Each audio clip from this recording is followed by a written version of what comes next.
स्वामींचे नाव घेतल्यावर मनाला मिळणारी शांतता अमूल्य असते. कधीच आपण एकटे नाही. स्वामी आपल्या प्रत्येक श्वासात आहेत. फक्त विश्वास ठेवा, सगळं ठीक होईल. खरे स्वामी भक्त असाल तर श्री स्वामी समर्थ टाईप करा. स्वामी म्हणतात, तू माझा बनून तर बघ. प्रत्येकाला तुझं नाही बनवलं तर सांग. प्रत्येक भक्तांच्या हाकेला स्वामी उत्तर देतात. फक्त श्रद्धा ठेवा. स्वामींच्या नामस्मरणात इतकी शक्ती आहे की तुटलेलं मनही पुन्हा उभे राहते. कोणाला लहान म्हटल्याने तुमची उंची कधीच वाढत नाही. कोणाला कमी दाखवल्याने तुमची किंमतही वाढत नाही. कोणाला मागे ढकलून तुम्ही खरं पुढे जाऊ शकत नाही आणि कोणाचं मन दुखवून स्वतःच्या आनंदाची अपेक्षा ठेवू शकत नाही.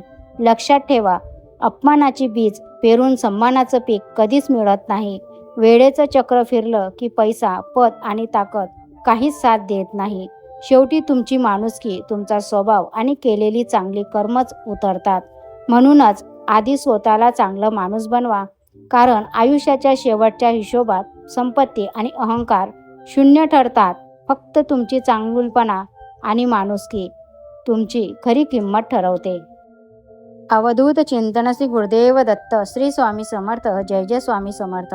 नमस्कार स्वामी भक्तांनो, तुमच्या सर्वांचं स्वागत आहे स्वामी भक्ती प्रतिभा या चॅनलमध्ये. आजचा दिवस तुम्हाला आनंदाचा, आरोग्यदायी जाओ हीच मी स्वामीचरणी प्रार्थना करते आणि आजच्या स्वामी संदेशला सुरुवात करते. स्वामी भक्तांनो, तुम्ही आपल्या चॅनलवर नवीन असाल तर कृपया चॅनलला सबस्क्राईब, लाईक आणि शेअर करा. स्वामींचा आशीर्वाद कायम आपल्या पाठीशी राहो यासाठी श्री स्वामी समर्थ टाईप करा. स्वामींच्या आशीर्वादाने तुमच्या सर्वांच्या सर्व चांगल्या इच्छा नक्कीच पूर्ण होतील. स्वामी भक्तांनो, तुमच्यासमोर 2 अंक आहेत. त्यापैकी तुम्हाला एकाला निवडायचं आहे आणि आजचा स्वामी संदेश तुमच्यासाठी काय आहे ते तुम्हाला जाणून घ्यायचं आहे. आता हा संदेश त्या भक्तांसाठी ज्यांनी 2 नंबरच्या अंकाला स्पर्श केला आहे. एकदा एक गरीब स्त्री देवाच्या मूर्तीसमोर बसून प्रार्थना करत होती. ती म्हणत होती, परमेश्वरा, आता फक्त तुझाच आधार आहे. पती गेल्यानंतर मुलाचं पोट भरण्यासाठी जबाबदारी तुझ्यावरच आहे. माझी प्रार्थना नक्की ऐक. त्याच वेळी एक गर्विष्ठ आणि नास्तिक श्रीमंत माणूस त्या रस्त्याने जात होता.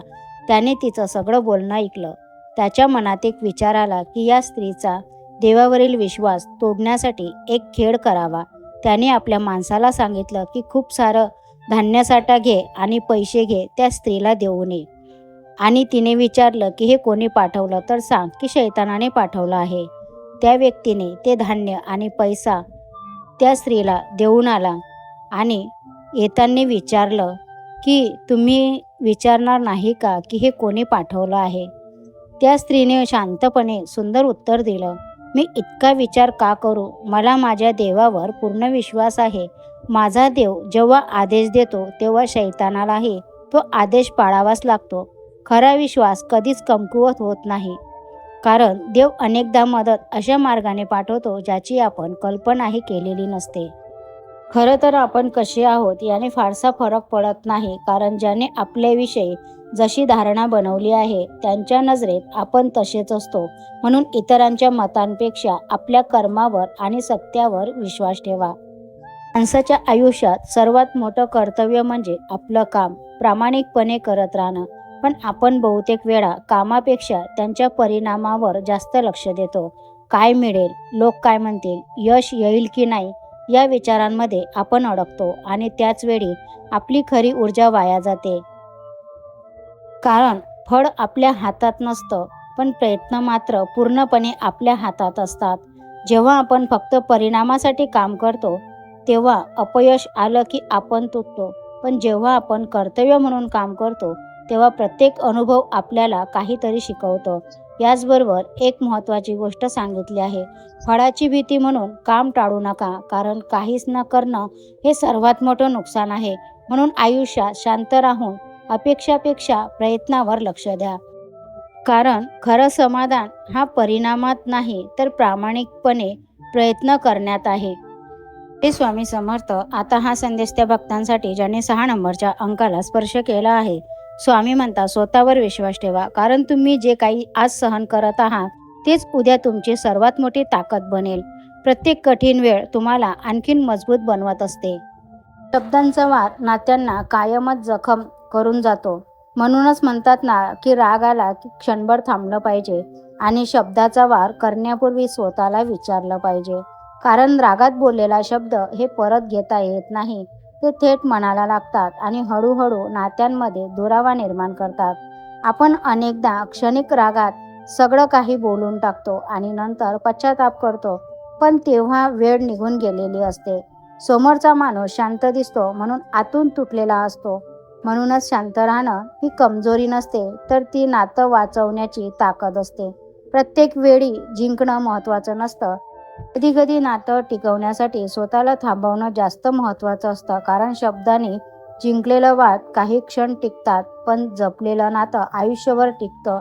म्हणून बोलण्यापूर्वी एकदा विचार करा, कारण एक छोटा धाबा अनेक मोठे तुटलेले संवाद वाचवू शकतो. माणूस जास्त भाविक असला की तो नात्यांना जपताना स्वतःलाच हरवू लागतो.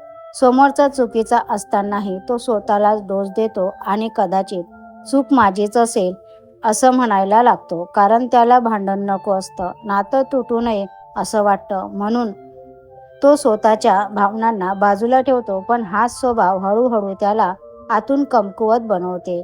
त्याचा आत्मविश्वास कमी करतो आणि तो नेहमी इतरांना प्राधान्य देत स्वतःच्या मनाकडे दुर्लक्ष करतो.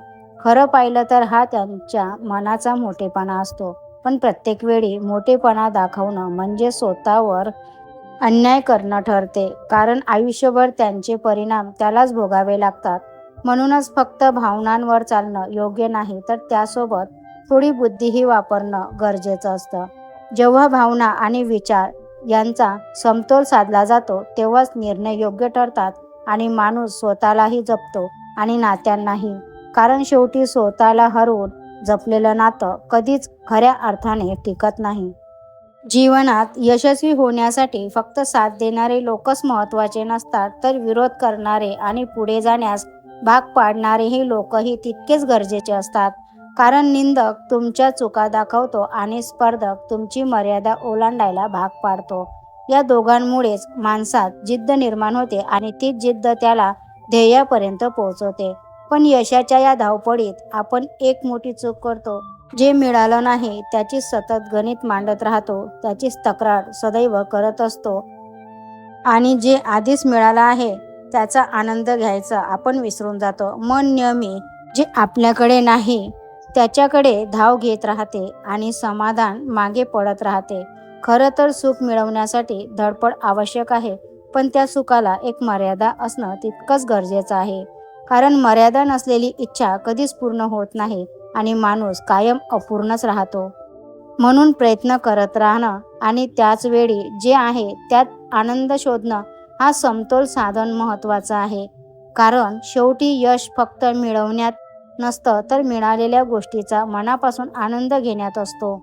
श्री स्वामी समर्थ. जय जय स्वामी समर्थ. असेच मोटिवेशन व्हिडिओ ऐकण्यासाठी आपल्या चॅनलला सबस्क्राईब, लाईक आणि शेअर करा. भेटूया नवीन अशा एका मोटिवेशन व्हिडिओसोबत. स्वामी तुमच्या सर्वांच्या सर्व चांगल्या इच्छा पूर्ण करो हीच प्रार्थना करते आणि आजचा व्हिडिओ इथंच थांबवते. व्हिडिओ संपूर्ण ऐकल्याबद्दल खूप खूप धन्यवाद.